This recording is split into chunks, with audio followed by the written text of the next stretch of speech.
There comes a specific moment in every meaningful and significant life journey when the feeling or thought of quitting, giving up, or walking away from the pursuit of a goal or aspiration seems not only tempting but also reasonably understandable. This moment is neither dramatic nor impulsive, nor driven by sudden emotion.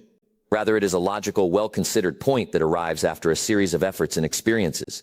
You've tried hard, persisted through challenges, waited patiently for results, worked diligently, and hoped earnestly. Yet, despite all your efforts and the passage of time, the results you desire have not materialized or matched the level of effort you have invested. This experience is not typically the kind of moment that people broadcast on stages or share on highlight reels to garner applause or admiration. It is not the glamorous or celebrated part of a journey. Instead, it is the quiet, honest, and often overlooked moment of reflection. The moment when you ask yourself in the silence of your mind or heart, is this actually worth continuing? Should I keep going? Most people tend to think that quitting or giving up occurs because of weakness, a lack of resilience, or an inability to endure. However, this is a misconception. The truth is that most often quitting happens because of fatigue, exhaustion, or burnout compounded by a lack of perspective, seeing only the immediate hardship rather than the broader picture. And that understanding is what this message aims to convey. It is not about hype, pressure, or guilt. It is about gaining perspective, because the most dangerous time to consider quitting is when you are closer than you realize to achieving your goal. A profound and widespread misunderstanding in life is the belief that people give up because their efforts are ineffective or because the goal is unattainable. In reality, many quit because they stop just short of the breakthrough or the reward that is delayed. Growth and progress are inherently delayed processes. Results often lag behind effort, and visible signs of progress are hidden before they are eventually revealed. Most individuals misjudge the timing of progress. They expect immediate rewards from effort that only pays off in the long run.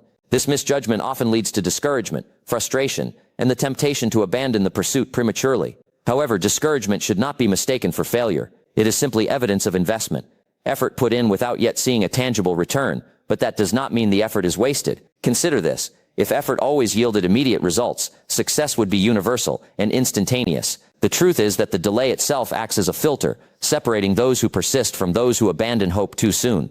Quitting may seem like relief momentarily, but that relief is temporary. The true cost of quitting manifests later. Loss of momentum, missed opportunities for growth, and the disintegration of self-trust. When you stop pursuing a goal, you not only halt the effort yourself, but also cease the person you are becoming in the process. You do not simply lose the goal, you lose momentum, confidence, resilience, and the evidence that you can endure adversity. Each act of quitting reinforces a pattern that makes subsequent quitting easier, whereas persistence gradually becomes a part of your identity. The real danger lies not in failing once, but in being taught an incorrect lesson about who you are, about your capacity and resilience.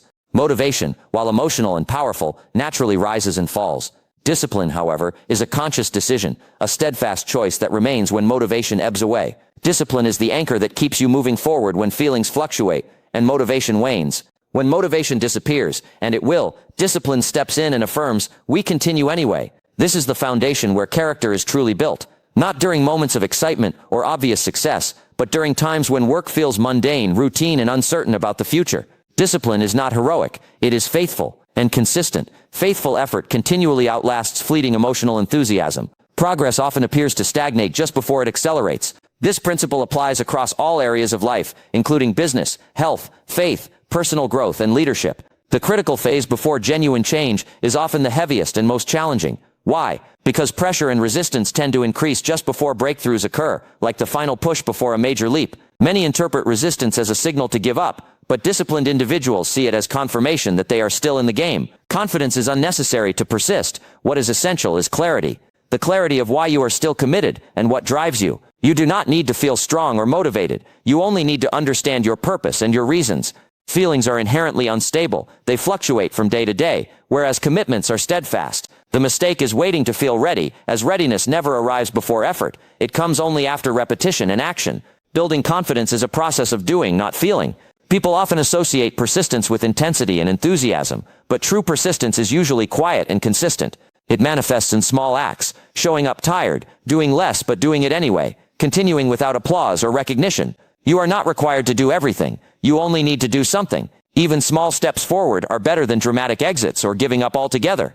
Goals are temporary and externally focused. The character you develop in pursuit of those goals is permanent. The unseen and often underrated benefit of perseverance is not the outcome itself, but the person you become along the way, strengthened in patience, self-trust, wisdom, and resilience. These qualities are not given. They are earned through effort and endurance, and they belong only to those who choose to stay committed through thick and thin. Hard seasons and difficult times are not detours or obstacles. They are training grounds, opportunities to grow stronger. Life does not ask you to quit. It asks you to grow, and growth by design is uncomfortable. If it were easy, it wouldn't change you. Quitting often appears to be a reasonable option because it is always postponed, saying not now, later, or I'll come back to it. But later rarely arrives, and momentum, once broken, is difficult to restore. That's why today matters. Not perfectly, but faithfully.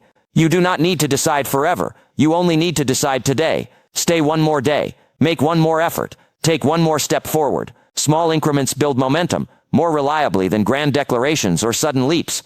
Time itself is not your enemy, but your partner. If you stay consistent, time rewards persistence. It multiplies effort. It reveals character. Quitting interrupts this process, but staying allows it to unfold. You do not need to rush or panic. You do not need certainty, only endurance. Stay steady, stay disciplined, stay committed, stay in the game, because the life you desire and aspire to create is closer than quitting would ever allow you to realize.